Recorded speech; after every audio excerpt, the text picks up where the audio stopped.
Edward Snowden just revealed Ripple XRP will explode. Is it possible to relist XRP on Coinbase? What will such an event lead to?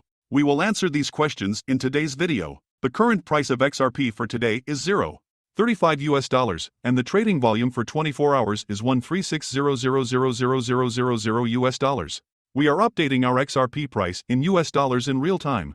XRP has dropped 30% in the last 24 hours. Welcome to the Rich Club channel. If you like this video, don't forget to like it and subscribe to the channel. Do you think the analysts are right about XRP? Write the answers in the comments. Giving away 500 XRP at the end of the week. One random subscriber will receive XRP coins. Take a look at the instructions in the comments section. All you need to do is write the word XRP, watch the video to the end to like and subscribe. The Relative Strength Index, RSI, has not been definitive over the past few days. Last week, the RSI held a neutral value of 50 as support, but recently this level has not passed. Thus, there may be some volatile dynamics during the weekend.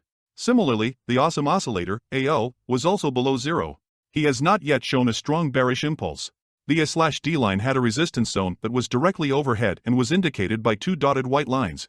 If A/D can overcome this region, it will be a sign of sustained demand for the XRP rally. The Directional Movement Index, DMI, showed the absence of a strong trend. ADX, yellow, it was at level 20, ADI just above the 20 mark. Technically, this indicated a bearish trend, but in general meant the absence of a significant trend over the past few days. The $0.35-$0.36 range will be important to protect the bulls over the next day or two. The formation of a lower low below this area will signal bearish strength. Momentum indicators were inconclusive on the lower timeframes. Bitcoin could also strongly influence the direction of XRP in the near future. The recession and the threat of a long and painful recovery have brought down U.S. financial markets. Securities and Exchange Commission, SEC, Chairman Gary Gensler could do something about it, but he doesn't seem to be paying attention to anything, let alone taking care of something. Instead, it doubles down on the distortions that in turn have distorted the market, opaque, inconsistent, and arbitrary policies. Gensler Securities and Exchange Commission requires complex, confusing information about how financial assets affect the weather.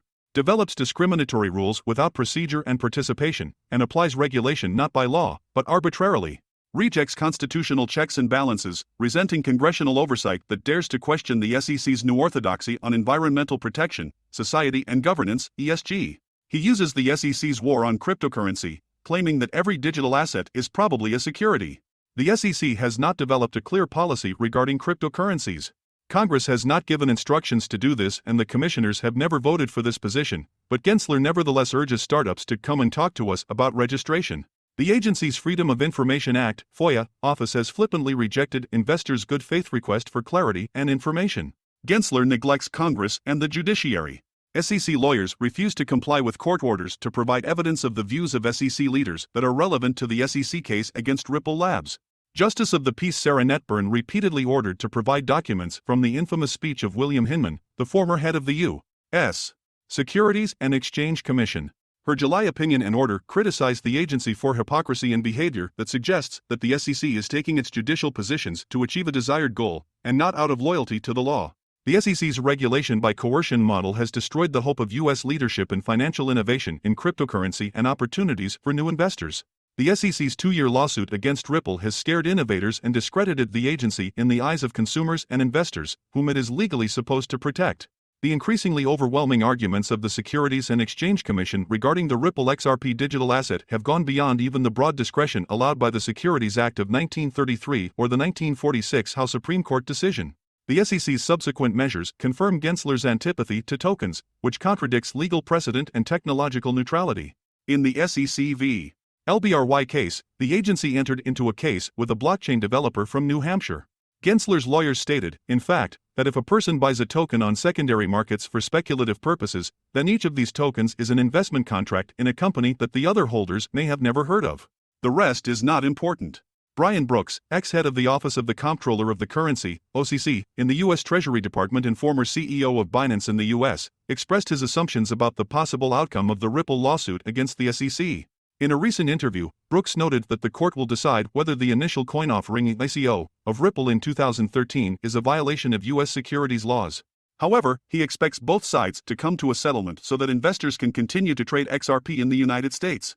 According to Brooks, the settlement that is likely to happen will border on the spread of XRP in 2013. Here, the most important problem related to XRP is that there is a difference between the way an asset is distributed and the nature of the asset at the moment and time. And I think the problem is that whatever happened during the initial distribution of XRP tokens 10 years ago, whether it was a security or not, it will be decided by the court. The question is XRP a security today? The answer is that the SEC itself has stated that assets can change their nature over time as they become useful and decentralized. I'll just make a quick prediction that a settlement will be reached somewhere. The settlement is related to the distribution of tokens so that existing token holders can continue to trade them and find value in them in the ways they do. Brooks is quoted as saying, "Want to know what Michael Barr thinks about #XRP? Brooks is an American lawyer, technologist, and entrepreneur. He has extensive knowledge in the public and private financial sectors.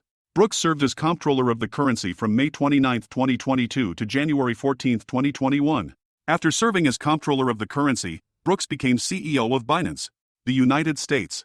However, his tenure did not last as many expected, as he resigned just 3 months after starting work. I am informing you all that I have resigned as CEO of Binance US. Despite the differences over the strategic direction, I wish my former colleagues great success. There will be exciting new things," Brooks tweeted. Interestingly, attorney John Deaton, the legal representative of more than 71,000 XRP holders in the lawsuit, also previously said that the SEC would rather agree with Ripple than hand over Hinman's documents. According to the letter filed yesterday, Ripple wants to classify the names and identifying information of third parties and some Ripple employees included in the petitions. The blockchain company stated that the proposed corrections were made to protect the privacy of the parties. Ripple and 2 of its executives, Brad Garlinghouse and Chris Larson, are asking for narrow corrections to the physical evidence presented by the company and the SEC regarding objections to petitions to exclude expert testimony. The defendants submitted copies of the physical evidence with the proposed revisions classified together with their letter. The limited corrections requested by the defendants are narrowly focused on protecting the legitimate privacy interests of third parties, Ripple noted in its letter. #XRP community #SECGov. #Ripple #XRP. The Ripple defendants have filed a letter proposing narrowly tailored redactions to a limited number of exhibits to the briefs filed by the parties in opposition to the motions to exclude expert testimony. According to Ripple, some of the third parties it seeks to classify include both some digital asset market participants and its business partners. These non-parties expressed a desire for the proposed amendments to protect their private interests, Ripple said. Ripple also confirmed its willingness to edit the names and contact information of 2 of its employees who appear in Daubert's response. The blockchain company noted that the identities of its employees are not relevant to Daubert's response, adding that they are also not part of the lawsuit. In addition, Ripple also wants to edit the personal financial assets of 1 of its employees, which it claims are unrelated to Daubert's answer. Meanwhile, attorney Jeremy Hogan, a partner at the law firm Hogan, became interested in the identity of the so-called digital asset market participants. Can digital asset market participants mean real retail buyers of XRP? Fingers crossed, lawyer Hogan said. Ripple is requesting relatively limited, relative to the SEC, redactions of exhibits mainly to keep non-parties' names out of the pleadings. Could digital asset market participants be referring to actual XRP retail purchasers? Crossing fingers. What do you think are the prospects for XRP in 2023? Write your forecasts in the comments. Thank you for watching this video to the end. Please do not forget to like it and subscribe to the channel so as not to miss the release of new videos, and do not forget about our contest. Write in the XRP comments to add 500 XRP to your account.